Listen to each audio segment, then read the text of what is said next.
Have you ever looked back on your life and wondered how you got here and why? We all have stories to tell, and sometimes we may feel that our stories are not worthy of telling, but that's usually just the noise in our heads. We have reflected a lot on the unintended consequences of COVID-19, and today we reflect on the unintended consequences on the life of Leila Issel, the daughter of the late Johnny Issel, and her very unusual upbringing. So don't go away, we will be right back.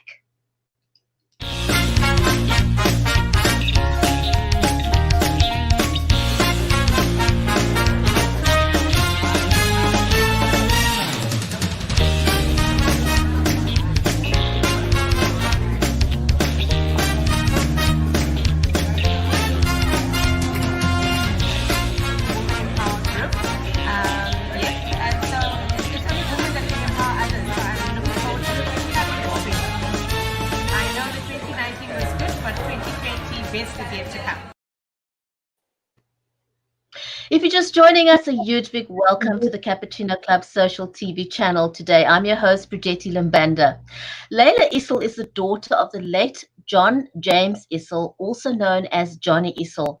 And while many of you may be familiar with his story and what that has meant for the youth of South Africa who have grown up in a post-apartheid era, that came at a huge cost to the people who were the closest to him, his family. And today we are privileged to be able to bring you a bit of Leila's story and share that with you. So welcome to my co-host, Viola Manuel. Viola, welcome to the show.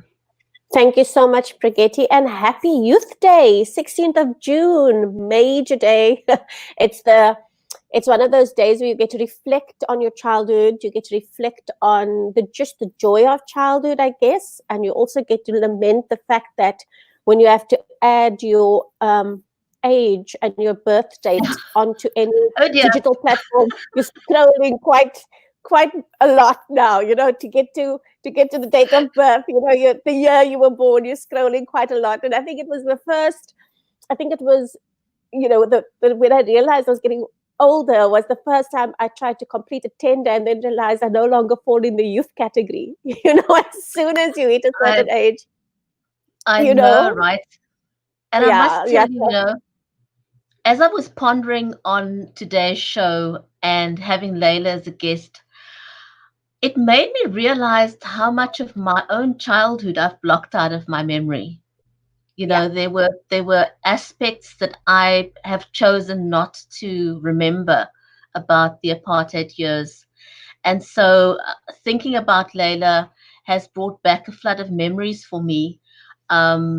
So yes, it is quite something looking back. And so for those of you that are watching the show that may not know the history behind the Issel family, Leila Issel-Davids is the daughter of Shahida and the late John James Issel, otherwise known as Johnny Issel. Both her parents were frequently arrested while she was growing up. She was first arrested at the age of 6 months when a police officer decided the best way to trap her dad was to take her and hold her at gunpoint. And at the age of 6 years, she was on the run from the South African police and had to live away from home. At the age of 9, she addressed a crowd of 10,000 people on behalf of her dad. Leila's family life was a non-stop roller coaster of violence, separation, and interruptions. And so, with that, let's invite Leila into the studio.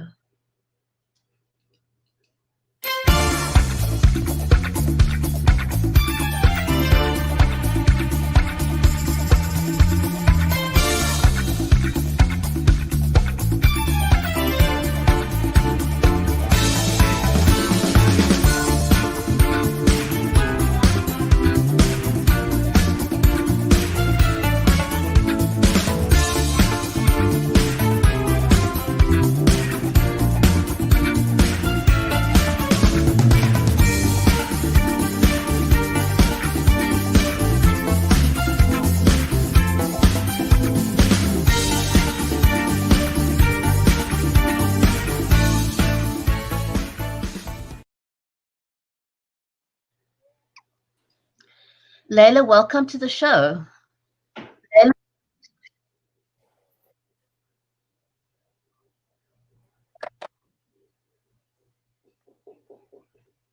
Hi.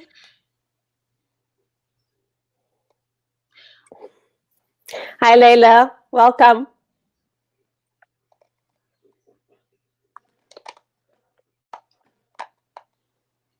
Have we lost a bit of audio? Is it my Wi-Fi? I think it might be, Leila. There seems to be a little bit of a delay. Leila, could we ask you to go out and then come back in again, and that might fix the delay that we've got. It's just the internet connection. So if you could just do that for a second, then we can bring you back on screen again. I'm hoping that Leila was able to hear us there. I think it's just a bad internet connection. Yeah. So it should correct itself if she just joins us again.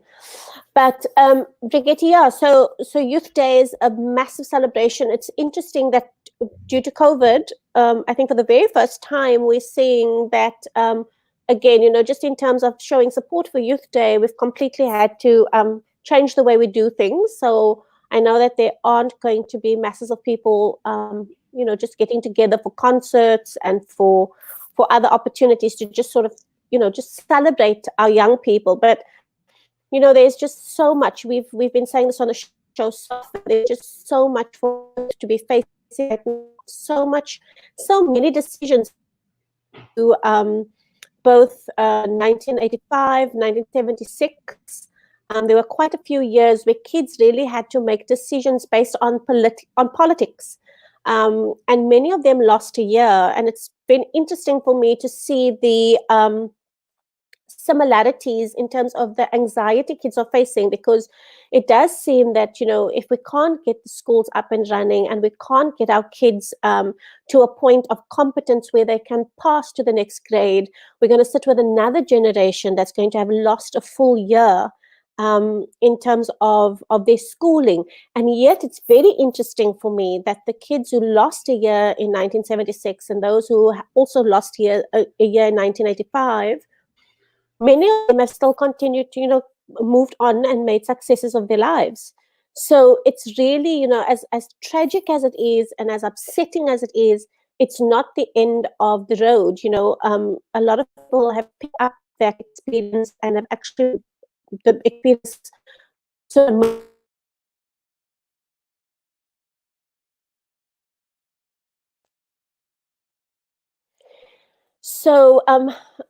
to our guests and to everybody watching the show, we apologize. It seems that we're having huge connectivity problems. It seems that for a long time we haven't had any sort of technical gremlins. And of course, now that we have such an exciting show, of course, our technical gremlins are back. But that's fine. We're going to continue to just wait on Leila.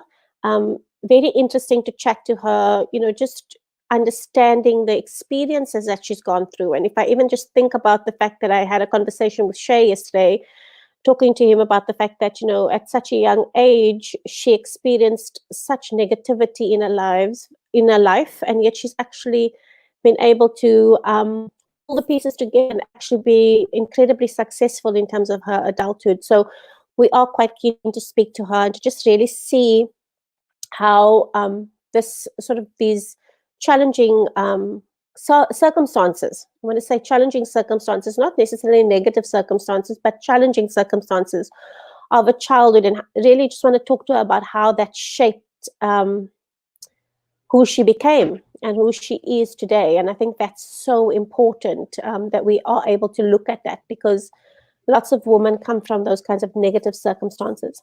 Brigitte, have we been absolutely. We've been able to find her? She's just trying to reconnect again.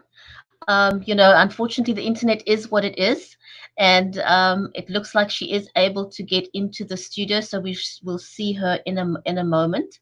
Okay. Let me just double check and see. We're just waiting for her to be camera ready. She's almost there. So something interesting while we are all waiting, something that people don't quite know about Johnny Issel, is that he was also a man of many talents. He was a musician who played several instruments and particularly loved playing classical guitar.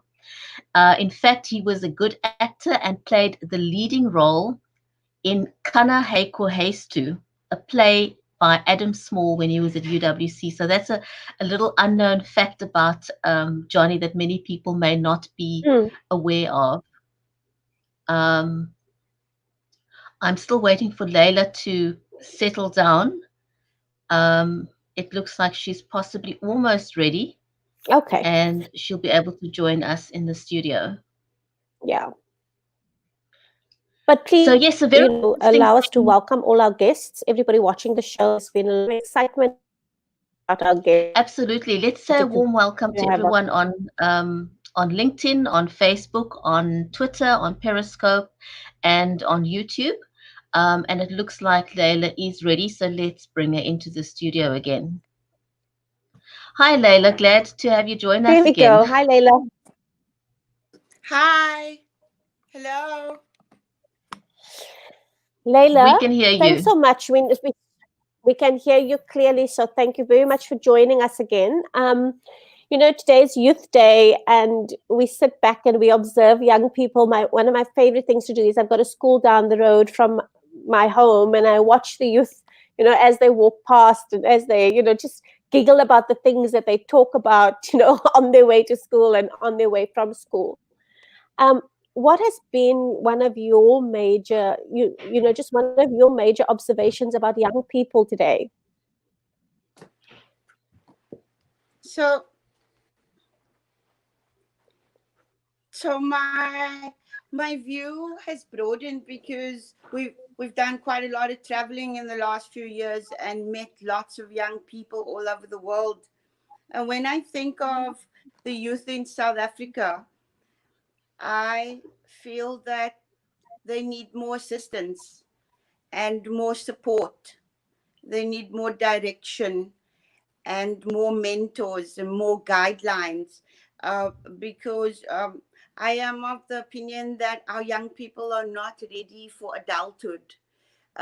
They are not ready to be adults and pay bills and live in an adult world.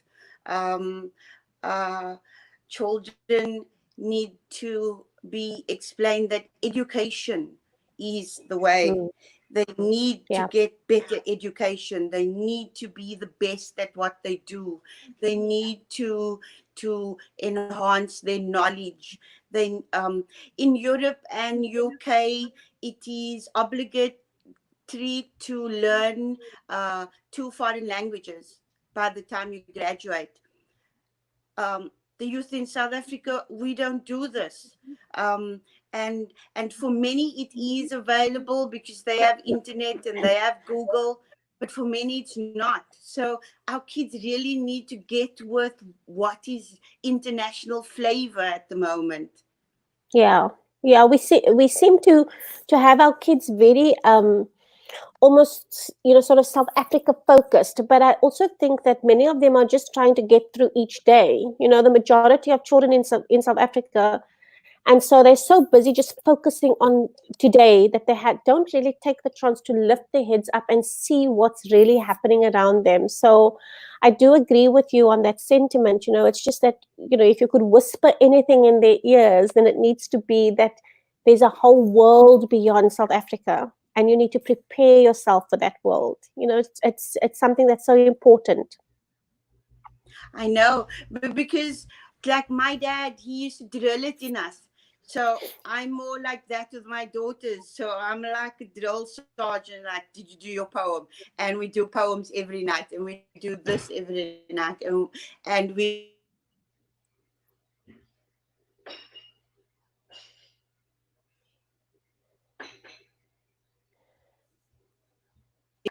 Leila, we've lost sound a little bit. We good? We're good, I think. I think we're having one of those days where technology is really challenging us a little bit, but I know. We really do want to speak to Leila, so let's see if she's able to join us again, because it would be really great if we can. I mean, I Viola, was I'm just going saying to we've try had and, great I days know. without any technical issues, and now today we have technical problems. But it would be so great to have her back. Do you know if she's trying to get back into studio? Yes, she is trying to get back into the studio. I'm going to just give her a call and see if we are able to do that. Yeah, or maybe just do audio. That's an option for us to just do it with just audio.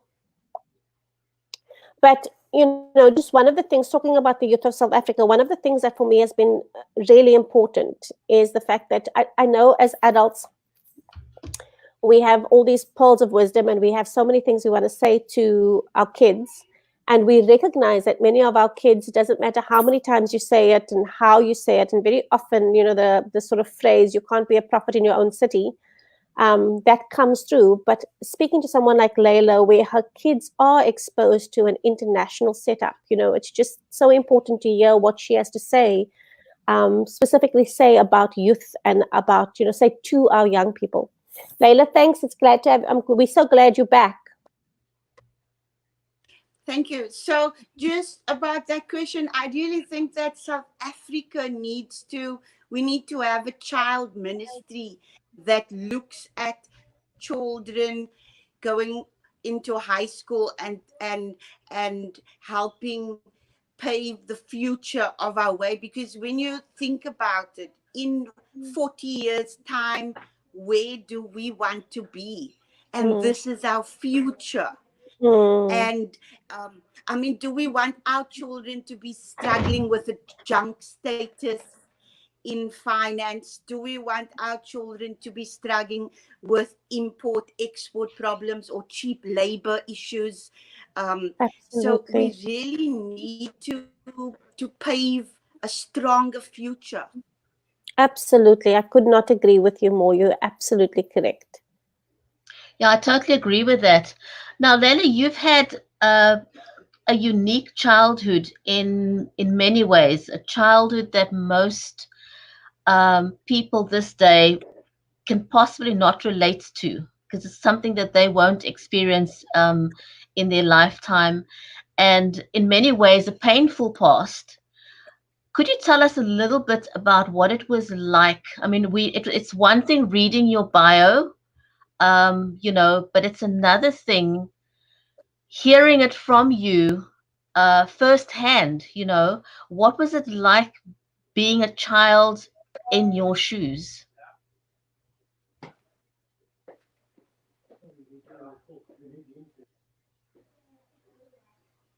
I think we may have lost Leila there again. No, she's with us.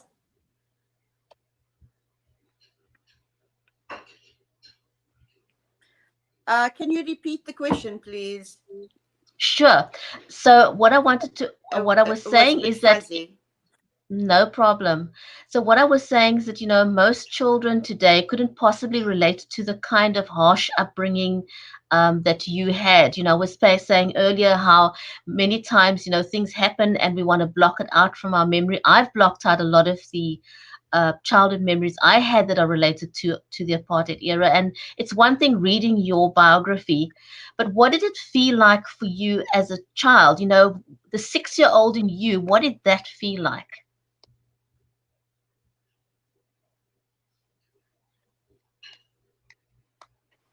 So, look, I think we must also realize that whichever situation a child is raised in, that is the norm in that family, right? So, what was happening in our house was normal for us, right? Our life, the interruptions, walking on eggs, waiting for the phone call that my dad was caught by the police, or when he was detained and waiting for the phone call that he was hung or something grave, that was normal, right? Mm. But if I look at my childhood to see where the damage was, I started stuttering very badly as a child. And I think that was the impact of the pain or the emotional sadness that I had. Um, um, of course, many years has passed by, so it's not as heavy for me now to relate. But I definitely feel that we were never relaxed. Even today, I'm not very relaxed. I, I'm not a very, like, I'm very calm and things, but I'm not relaxed. I'm not someone that just chills. And I think that is because of my foundation, because it was normal for the police to break down our house. It was normal for us to be woken up in the middle of the night with flashlights. It was normal that my dad would run through our room and jump out the window and over the gate and over the hill because the police up. So and then we had to hide away documents and things. All of this was all normal, right? But I think it showed in my stuttering, and it also showed in my lack of emotion, because I have a lack of emotion. And yeah. But, it's so interesting, because I think every child psychologist, every social worker will talk about how the trauma manifests itself sometimes in obvious ways, but then sometimes it's just not obvious. It's something you carry with you. But Leila, let me ask you, what motivated you to write a book about your childhood? Because look, it's an inspirational book. I mean, I wish all our kids could actually be given that book as a set work book, because it just completely changes your view of all these stalwarts of politics and the contributions, and more importantly, the sacrifices their families made. Lots of people will know about, the sort of front and center person, but they don't always understand the sacrifices that were made by the families of these individuals. Leila, what motivated you to write a book?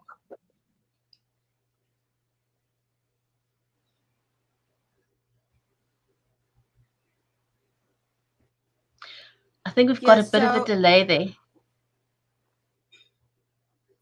Go ahead, Leila. The family did sacrifice a lot, yeah. My mom and my siblings and my grandparents and friends. But what I can say, that there was lots of support for during these times. That my mom was also, she was also arrested quite a few times. And then the families would pitch in and we'd sleep over there. And it was just not,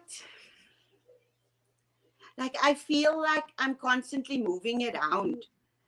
We were all that when we were small. We were constantly moving around, besides the violence. Like, for instance, if somebody gets killed in front of me, just example, it wouldn't perturb me. It wouldn't disturb me at all. My psyche, if someone would get viciously stabbed in front of me, I could walk on and walk into a coffee shop and have a cup of tea. My psyche, I realize that about me. And I think about it sometimes, but the level of violence in our family and the sacrifices that were made, like the children, my mom took us a couple of times, and on this one time we had to go to Johannesburg to visit my dad at prison. And as we entered the courtyard at the prison, they shot at us. The guards, they shot at my mom and myself and my brothers. And that was normal. Wow. It wasn't, we didn't go to a psychologist. After we went to do the visit, and then we went home, and the next day we went to school. It was normal. Wow. That is almost, yeah. It's a heart wrench. You can't even wrap your head around the fact that you at that time felt that it was normal to be shot at. I mean, it's unbelievable almost to Yeah. try and wrap your head around that.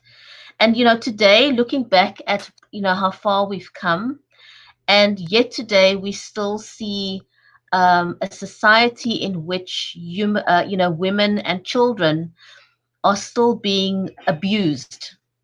And having lived through the kind of abuse that you have lived, what do you think are some of the areas that we need to focus on in trying to address this problem?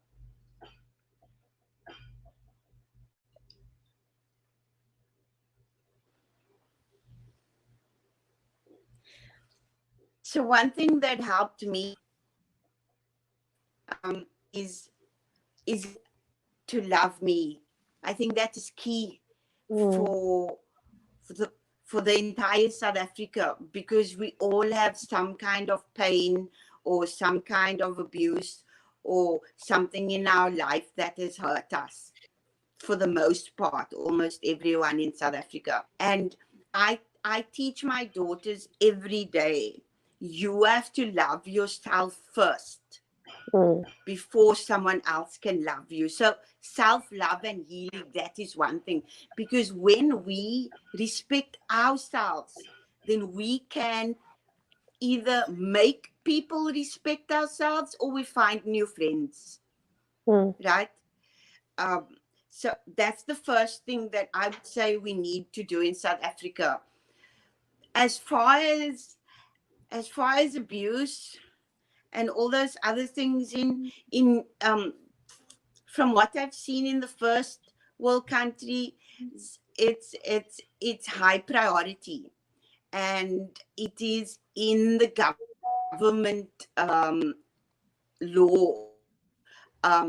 It's very strict, and people like this. Sorry, when a woman has been beaten by someone, that woman is actually taken by the police. You can just phone, and they take it to a halfway house, and she's put there with assistance and the child gets enrolled in a new school. There's a system, and the system works, right? So once it becomes from the government, once it comes from the government, from the state, and then the system will work. Now, when we work with NGOs, it becomes hard for the NGOs because there's lack of funding, there's all these problems. So it's very important that the state gets involved in such things, because the system needs to work in order to get, because something like that happened to a friend of mine here, and at the moment she just moved into a new apartment, she's moved out of the halfway house, she's happy, she's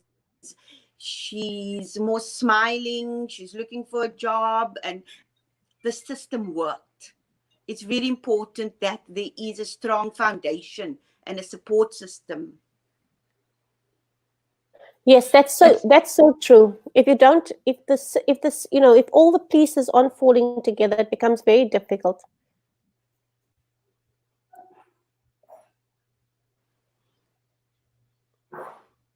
Yeah, Right. that definitely is.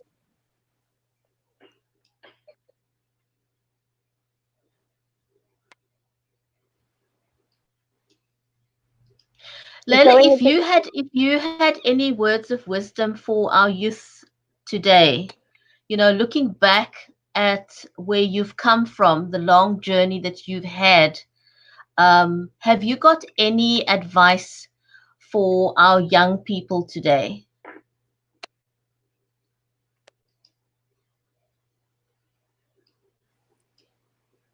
Yes, there's one thing that saved me, and that is believe in yourself. Believe in yourself. My dad always told me there could be 5 trillion people standing in front of you, and they say we have to go left, Leila. But if you believe we have to go right, then you go right. Believe in yourself. Believe in what you feel is the way for you, in what you feel you can do. Set goals, measure your goals. make a goal plan, and every 6 months or 1 year check how far have you gotten, and make outlandish plans. I made the most outlandish plans 10 years ago, just after I had girls, and I said my girls are going to university overseas because I can't pay South African fees, and because it's very hard to get into a university in South Africa, and it's a big fight because we don't have so many. And I said my girls are going to, and today I live in Germany, and the girls speak German, and they're schooling at German schools, and soon they would be graduating and going. So I would say believe in yourself, no matter what someone says. I I wrote a documentary series a couple of years ago, and so many people in my family told me, "What are you doing? You're colored. We don't make TV. What's wrong with you? You have to go get a job." And I was like, no, I want to do this. I'm going to do this. And I've never been to film school, and I've never learned anything about film, but I was going to do this. And then we got Ed, and we were so brilliant. They said that they'd like us to make another couple of series. So, but the one thing is, I believed I can do that, and I did. So you have to believe. You have to believe in yourself. It's important. Leila, just we coming to the end of the interview. I was asking, and I think maybe we got a bit disturbed, and things were lost in translation in terms of the whole technical issues. What motivated you to write a book? Why a book?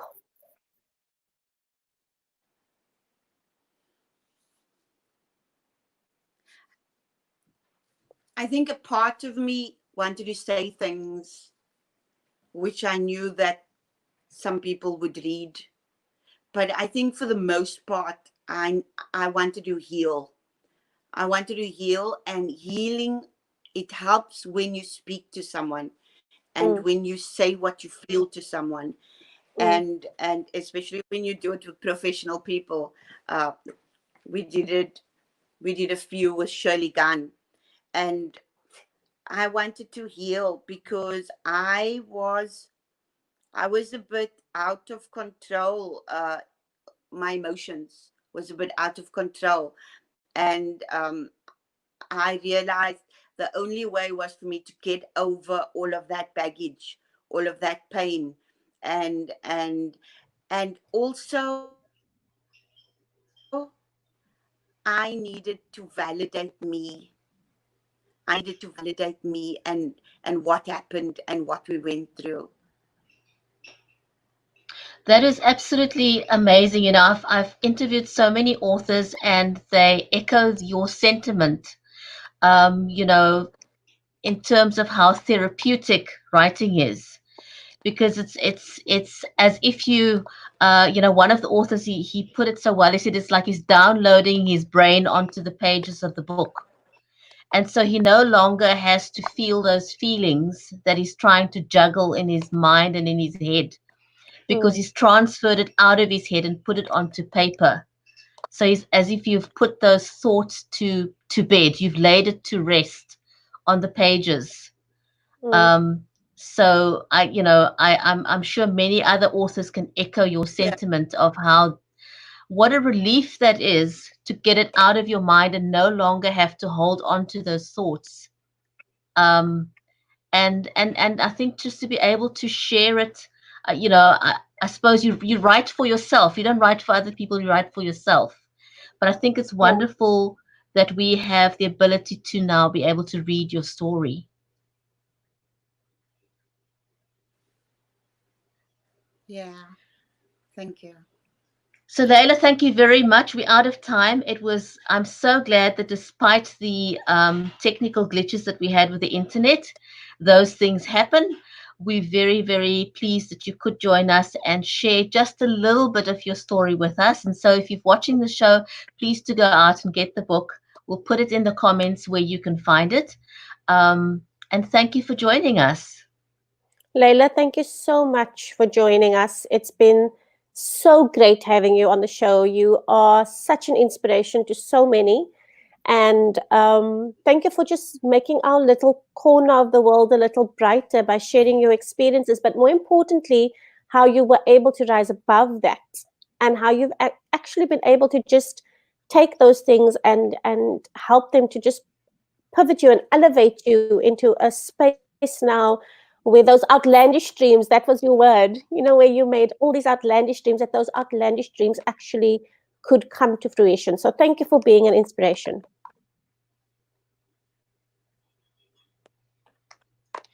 Thank you for joining us, everyone, and have a great Thank you for day having me. further. Pleasure.